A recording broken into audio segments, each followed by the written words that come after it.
வாங்க இதயத்தை இனிமையாக்கக்கூடிய செம்பருத்தி பூ டீ எப்படி போகிறதுன்னு பார்ப்போம். அதுக்கு முதல்ல ஒரு பவுலில் தண்ணி எடுத்துகிட்டு 4 செம்பருத்தி பூ எடுத்துக்கோங்க. ஒத்தடுக்கு செம்பருத்தி பூ தான் யூஸ் பண்ணணும். ரெட்டடுக்கு செம்பருத்தி பூ, பலடுக்கு செம்பருத்தி பூ யூஸ் பண்ணக்கூடாது. அதில் இருக்க இதழ்களை மட்டும் தண்ணியில் நல்லா வாஷ் பண்ணிக்கலாம். புழுதி அழுக்கெலாம் இருக்கும். மகரந்தத்தால் தண்டை வந்து சேர்க்கக்கூடாது. 1 இன்ச்சு அளவுள்ள இஞ்சை இடிக்கல்ல தட்டி எடுத்து வச்சுக்கிங்க. இப்போ நம்ம டீ போடுற பாத்திரத்தில் 400 ml தண்ணி ஆட் பண்ணிவிட்டு தட்டி வச்சுருக்க இஞ்சி, தேவைக்கேற்ப ப்ரௌன் சுகர் ஆட் பண்ணிக்கிங்க.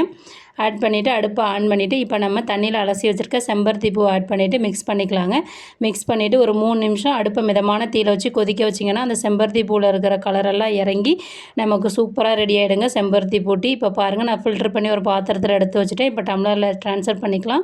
நீங்கள் இதில் லெமன் சேர்த்தும் குடிக்கலாம், லெமன் சேர்க்காதையும் குடிக்கலாம். நான் ஒரு இது லெமன் சேர்த்தும் ஒரு இது லெமன் சேர்க்காதையும் செஞ்சு காமிக்க போகிறேன். நீங்கள் தேன் ஆட் பண்ணுற மாதிரி இருந்தீங்கன்னா இந்த ஸ்டேஜில் தேன் ஆட் பண்ணிக்கிங்க. இப்போ பாருங்கள், நம்ம லெமன் சேர்த்தோனையும் ரெட் கலராக மாறிடுச்சு. நமக்கு சூப்பரான செம்பருத்தி பூ டீ தயார்.